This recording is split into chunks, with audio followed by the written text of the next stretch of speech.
guess who's the most brutal tyrant of ancient Rome, truly feared by many? Lucius, Claudius, Drusus, Germanicus? You all guessed it. You did. And you too. It's the name of one single man, but history remembers him as Nero, a gloomy, vicious, spoiled kid who grew up surrounded by murders and endless plots. And the higher he climbed toward the peak of power, the more that height spun his head and clouded his mind. Nero burned Rome, turned Christians into living torches to light his feasts. He crucified the Apostle Peter and executed Paul, killed his own mother, his wife, and his brother. Then he went mad, castrated a boy, and even married him. Think he wanted to rule? No, he dreamed of performing on stage. By the end of his life, he craved orgies and twisted pleasures so shocking I'm almost ashamed to describe them. But hey, we're among our own here, so I will. This is History Adventures, the most terrifying dictator of Rome. Why was he hated, and what could anyone even like about him? Remember what you did at 16 years old. What did you dream of? Who did you want to be? I wanted to work on television, and I did. Now I talk to you about history, and I really love it. Maybe you wanted to be an artist, or a photographer, or a singer, and your parents kept saying, no, my dear one, you first need to get yourself some proper serious profession. Had that too? Tell us in the comments. This guy definitely knows that feeling. Meet Nero. At 16, he dreamed of being a performer and shining on stage. But his mother Agrippina had very different plans for him. She wanted her boy to become practically a god on earth, or to be more precise, the emperor of the Roman Empire. But that road was really long and full of blood, and once he became ruler of the world, he turned into a puppet in her hands. Nero was born in the year 37 as Lucius Domitius Ahenobarbus. Yeah, it's more a whole song. How he became Nero, I'll tell you in a moment. At that time, the emperor was his uncle, the brother of his mother Agrippina, the awful Caligula, another ruler from the list of the very worst. Their whole family was quite a circus. Every relative loved power way too much, so they kept killing each other just to avoid being overthrown. Caligula was already losing his mind back then, and he decided that his sister Agrippina, Nero's mother, wanted to murder him. And to be fair, the plot was probably real.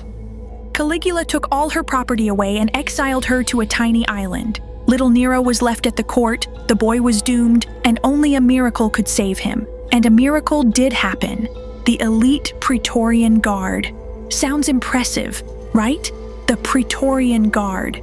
Anyway, his personal bodyguards killed Caligula. Then they went to Caligula's uncle, Claudius, who, according to the story, was hiding from them behind a curtain, and they declared him the new emperor. As soon as Claudius came to power, he brought Agrippina back from exile, since she was his own niece. Finally reunited with her son Nero, Agrippina swore that she would never again be left at the mercy of her cruel and unpredictable relatives, standing determined and proud beside her son. How could Agrippina protect herself and her boy? She needed a wealthy, powerful husband, and Claudius arranged her marriage to that kind of man. 6 years after the wedding, the husband died, and rumors spread that Agrippina had poisoned him. But whatever the truth was, she ended up inheriting all of his fortune. After that, Emperor Claudius himself became a widower. Agrippina moved fast and quickly got him to marry her, supposedly to unite their families and finally put an end to all the killing. In reality, it was just an excuse to get closer to power. And the fact that she had to marry her own uncle for that didn't bother her at all. People told even darker stories about Agrippina and her late brother Caligula, but that's a grim subject for another episode. And when a woman sets out to get something, she goes all the way to the end. Agrippina became the emperor's wife. Claudius adopted her boy, and that was when he received his new name, Nero Claudius Caesar Drusus Germanicus.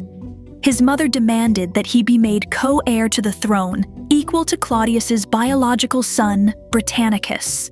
And such an heir shouldn't go to waste, right? Claudius married Nero to his own daughter Octavia.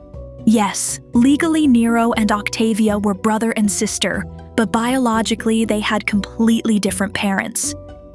In 10 years, Agrippina turned herself and her son from a disgraced widow with no money and no future into the wife of the emperor of the most powerful empire of that time. But for her plan to feel complete, Claudius had to go.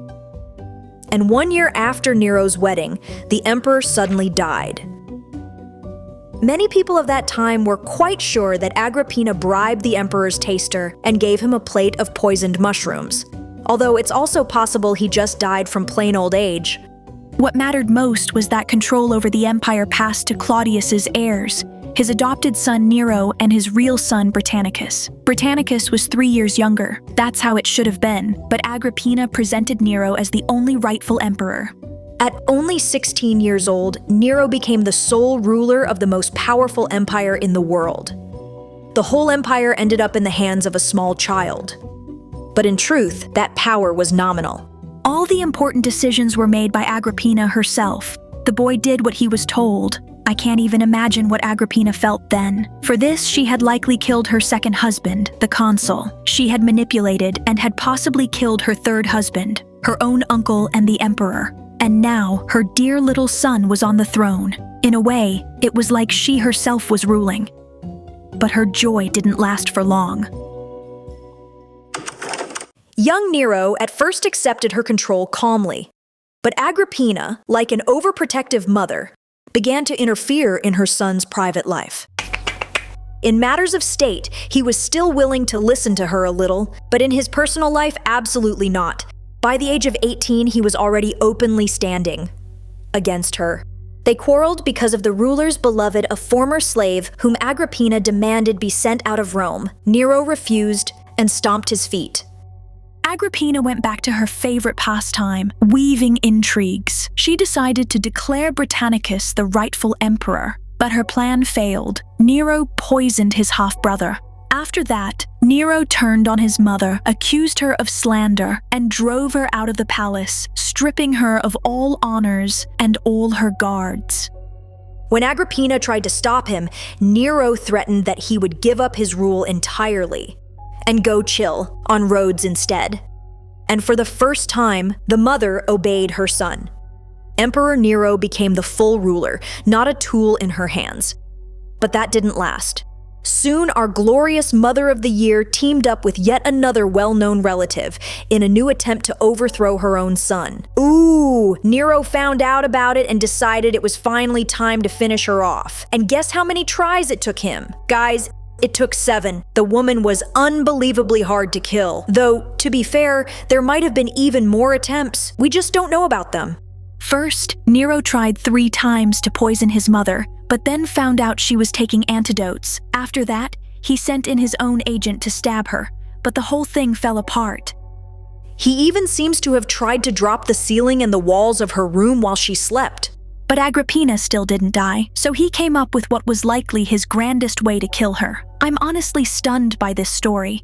He sent his mother on a sea trip on a ship meant to break apart on the way. Everyone on board was supposed to die, and everyone did, except the mother. A total fiasco. Agrippina was almost the only one who survived and made it to the shore. Anyone would envy her luck in that moment. Though she loved swimming and in her youth she dove for sponges, maybe that's why she survived. By then, Nero had simply run out of patience. In fury, he gave the order, "Kill her." Agrippina saw the soldiers, understood everything, and asked them to stab her in the belly. "Strike me right where this monster once grew." Her son burned her body that same night.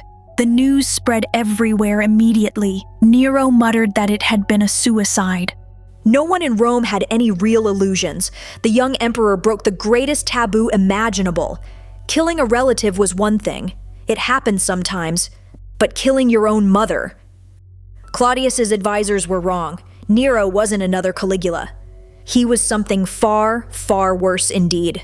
After the murder, Nero admitted more than once that his mother's image kept haunting him at night, unsettling him. And to drive away her ghost, he even hired a group of Persian sorcerers. Legends said that long before Nero came to power, Agrippina had been told that her son would rule but would also cause her death, and she supposedly replied, "Let him kill me, as long as he becomes emperor." A truly unhinged family. I think this is just how you pictured Nero, a ruthless despot who killed his mother, burned part of Rome, and did terrible things to the first Christians. Even the medieval Inquisition wouldn't have dared to do horrors like that. But what if I tell you that the Romans actually really loved Nero, and not because he forced them or pressured them in any way? They loved him quite sincerely. Nero began by giving real power back to the Senate. Professionals now handled taxes and state finances, and the peace-loving emperor, who had no hunger for any new conquests, freed the country from huge military expenses, and he calmly focused on the things that truly mattered to him. Taxes were reduced, secret court trials were banned, and corruption was seriously pushed back, and slaves were granted even more rights. At the same time, by Nero's order, huge gladiator shows were staged, and new theaters and stadiums were built across the city. He even planned to cancel all indirect taxes, though the Senate talked him out of it. All of this made the ruler extremely popular among ordinary people. The noble Emperor Trajan later called the first 5 years of Nero's rule the greatest period in Roman history. And here we come to the main contradiction that surrounds Nero's name. Despite all his crazy actions, his subjects genuinely loved him. Nero had this something other Roman emperors never seemed to have. Maybe it was his youth. Though Caligula was young too.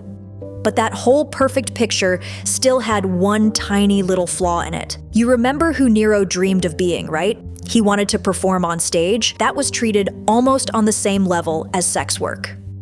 For Romans, seeing their emperor on stage felt as bizarre as watching a politician perform in a flashy cabaret today. The young emperor spent most of his free time in brothels, partying with actors and entertaining crowds with his lively shows. The trouble was that, unlike Augustus, Tiberius, or Caligula, Nero truly never wanted to be an emperor at all. But stepping away from power was impossible. That life of a so-called living god felt far too tempting and comfortable for him. And those first golden 5 years of his rule were slowly ending.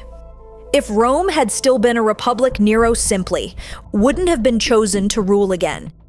And he'd be remembered as a leader loved by the people, maybe a gifted performer. By the way, Nero was elected consul several different times, meaning he really was an active political figure. But Rome was already an empire, and Emperor Nero slowly began losing real control over his difficult, volatile character. Broad waves of harsh crackdowns and executions began, with the most common charge being insulting the emperor's dignity. Many respected senators were put to death, and he even murdered his own wife's sister, Octavia. It was the third time Nero ordered the death of someone close to him. And just like with his mother, he pretended it was some kind of suicide. His early popularity dropped sharply, yet the common people, surprisingly enough, still kept on loving him. Until something terrible happened. One night, in the 10th year of Nero's rule, a fire suddenly broke out in the shops down in the southern part of Rome.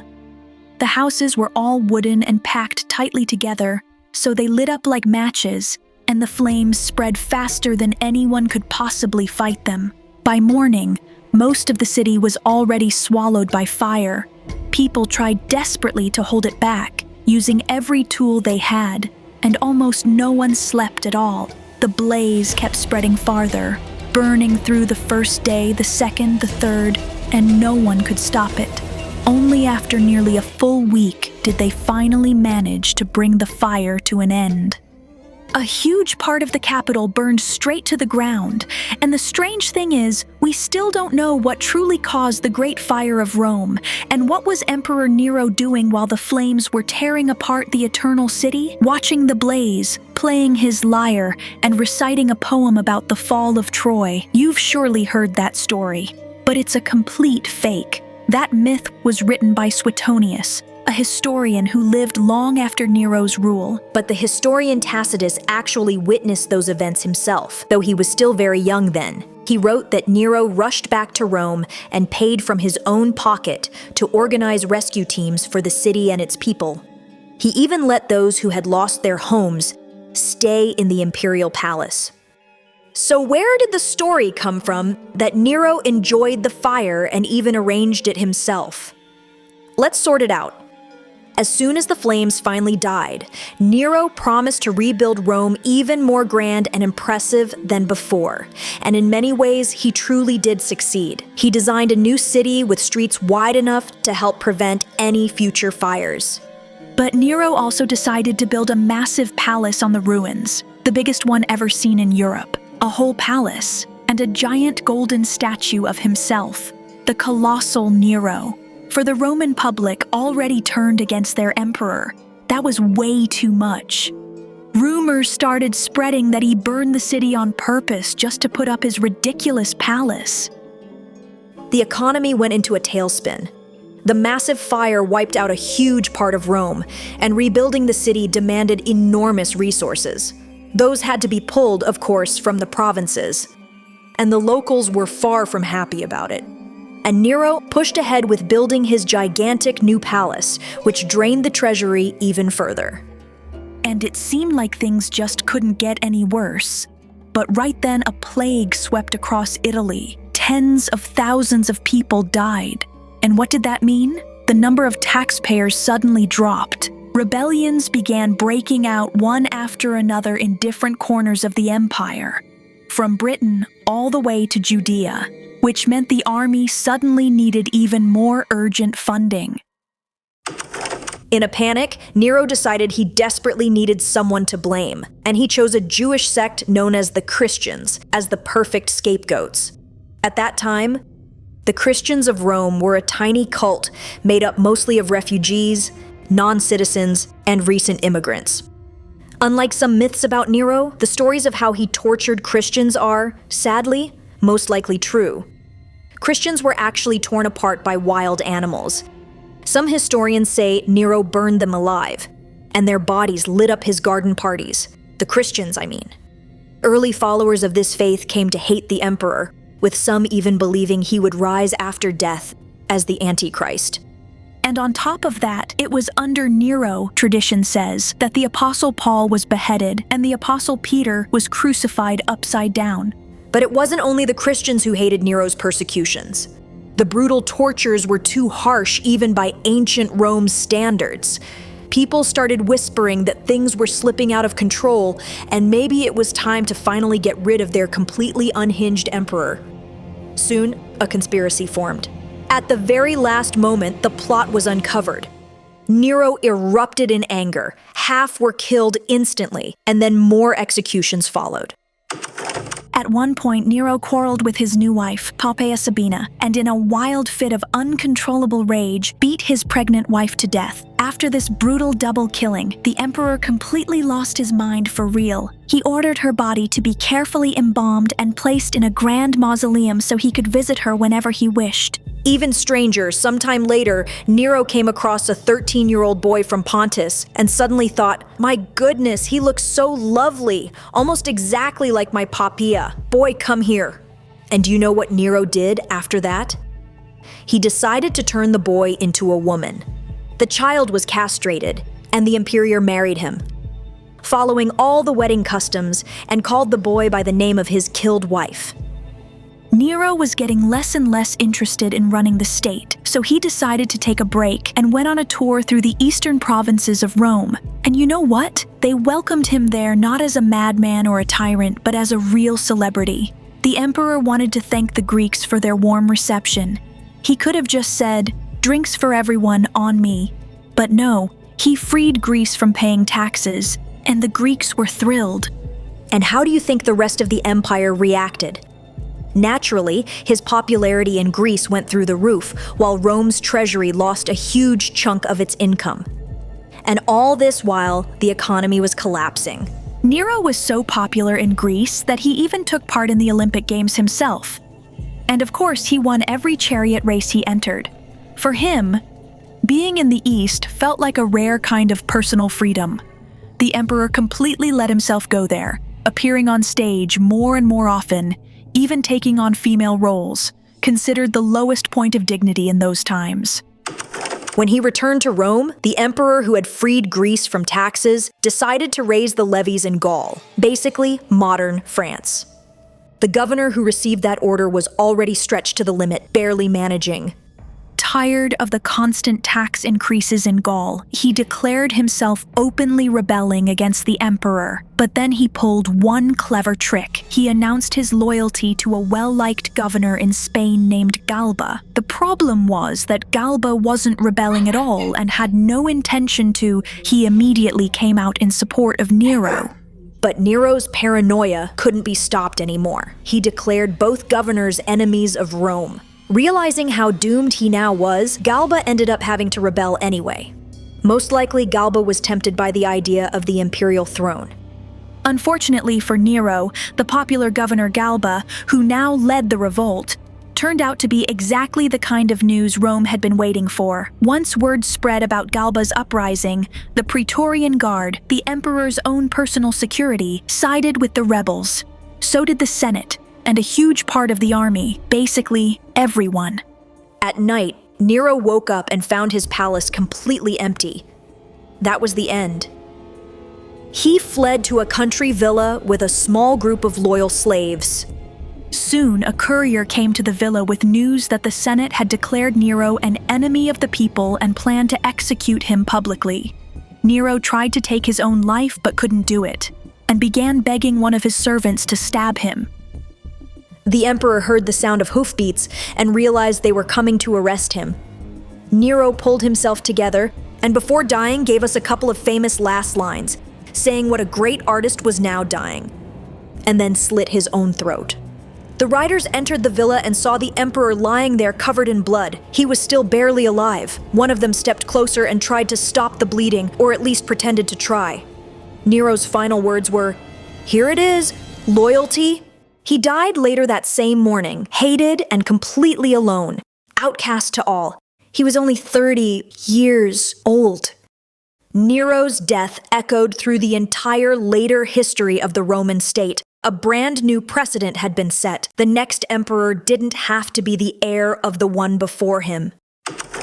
The dynasty that had produced the great Emperor Augustus and the dreadful Caligula would never again produce a ruler of Rome. But anyone who expected Nero's death to bring an era of stability and prosperity was soon left deeply disappointed. After Nero, the new emperor became that same governor Galba. He ruled for only 6 months, and then he was killed. That death threw empire into chaos. Within a single year, 4 different emperors would rise and fall before a new imperial dynasty. The Flavians took power. They would give us the Colosseum and the well-known saying, "Money doesn't stink." And what about Nero himself?